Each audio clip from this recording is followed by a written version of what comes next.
اسلام پوری دنیا میں بدنام کیوں ہو گیا؟ بدنام ہی ہے نا. آپ تو ملک کے اندر رہتے ہیں, یہ جو بیرون ملک جاتے ہیں نا جی, ان سے پوچھیں کہ کسی عیسائی یا یہودی ملک کی سرزمین پہ اتر کے ہمیں مسلمانوں کو شرمندگی کتنی ہوتی. ہماری اپنی ذاتی اوقات تو کوئی نہیں, جناب سیدہ کے بیٹوں کی وکالت کا صدقہ ہے جو پوری دنیا میں جانا پڑتا ہے. غیر مذہب کے آگے جب جا کے ہم اپنا تعارف کرواتے ہیں نا کہ ہم مسلم ہیں, تو وہ ہمیں یوں عجیب نظروں سے دیکھتے. کیوں؟ اس لیے کہ غیر مسلم نے قرآن نہیں پڑھا, اس نے مسلمانوں کی تاریخ پڑھی. اب آپ دو چار بندوں نے واہ واہ ماشاءاللہ کہا, میں گہرائی میں بات بتاؤں کہ وجہ کیا ہوئی. جس نے مسلمان ہونا تھا نا, اس نے مسلمانوں کی ہسٹری پڑھی. جو ہی اس نے مسلمانوں کی تاریخ اٹھا کے دیکھی تو وہ پریشان ہو. سر کاٹے جا رہے, کھوپڑیوں کے مینار بنائے جا رہے, انسان کے لہو کے گارے کے ساتھ دیواریں کھڑی کی جا رہی. اسے اتنی بدبو آئی مسلمانوں کی تاریخ سے, اس نے بند کر دی. یہ تو دہشت گرد ہے. محبت پیار والی چیز ہی کوئی نہیں, گردنی کاٹ رہے. کیونکہ مسلمانوں نے بادشاہوں کو نبی کا وارث بنایا. بادشاہوں کا کردار اسلام نہیں.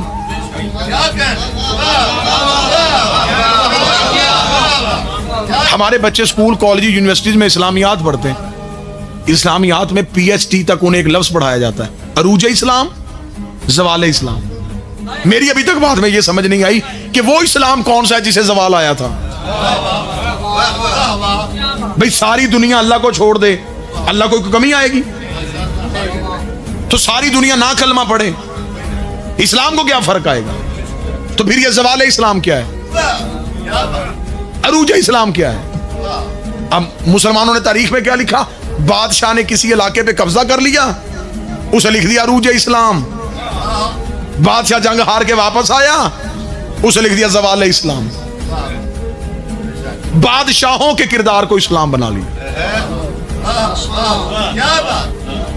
جو بادشاہ نے کیا وہ اسلام بن گیا, اور ہیرو بنا دیے آج کی اسلامیات دینیات میں. سلطان محمود غزنوی ہیرو اسلام کا, محمد بن قاسم اسلام کا ہیرو. بچے تاریخ پڑھ رہے ہیں اور وہ ان کو ہیرو سمجھ رہے ہیں. سلطان محمود غزنوی نے کیا کارنامہ کیا جی؟ اس نے تو سومنات کا بت توڑا. یہ نہیں بتایا کیوں توڑا, اس لیے کہ اس کے اندر سونا تھا.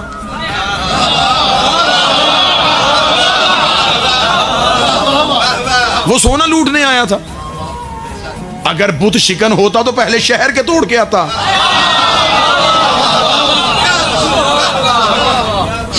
کو بات سمجھ آ رہی ہے نہیں ہے؟ محمد بن قاسم آج تک اسلامیات میں پورا چیپٹر. کیا کیا جی؟ سندھ میں جی ایک عورت نے ظلم کی وجہ سے چیخ ماری, تو یہ یہاں آ گیا اور اس نے اسلام کا تسلط قائم کیا. سیدوں کا تعاقب کرتا ہوا آیا. حجاج بن یوسف وہ ملعون بادشاہ ہے جس نے قرآن پہ تیر برسائے تھے, جس نے کعبے کے غلاف کو آگ لگائی تھی. مولا حسین کی عزت کے سب ان بادشاہوں کے کردار میں ممبر پہ پڑھوں, یہ ممبر کی تہذیب مجھے اجازت نہیں دے رہی.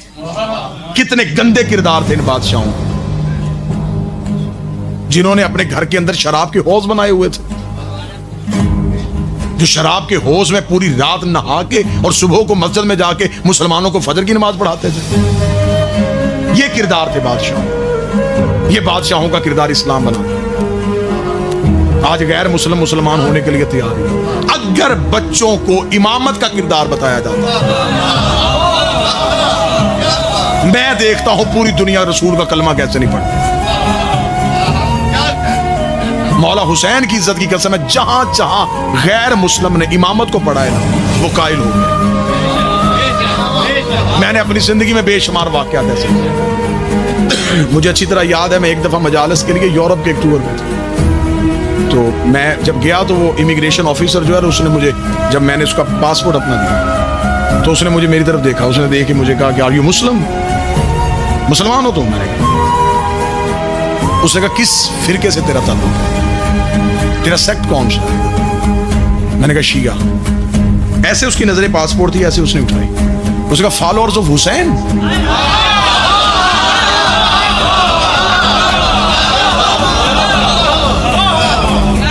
حسین کے پیروکار ہو. اس کے چہرے پہ عجیب سی چمک سی آئی. میں ایک لمحے کے لیے میں نے اپنے اندر جرأت پیدا کی. میں نے کہا جی میں حسین کا پیروکار. بادشاہ حسین کی عزت قسم ممبر پہ بیٹھا. وہ اپنی کرسی سے اٹھا, ماتھے پہ ہاتھ رکھا, سیلوٹ فار حسین, یہ سلام ہے تیرے حسین کے لیے. دشمن ملک تھا, کوئی میرا اپنا نہیں تھا. مجھے ایسے لگا کہ جیسے میں کائنات کا سب سے رئیس ہوں. مجھ سے بڑا امیر کوئی نہیں. میرا یوں سینہ تن گیا, گردن یوں میری اکڑ گئی, آنکھوں میں میرے خوشی کے آنسو. میں نے اسے کہا کہ تم حسین کو جانتے ہو؟ اسے میری طرف دیکھے گا, اس نے کہا ایک ہی تو دنیا میں امن کا سفیر ہے,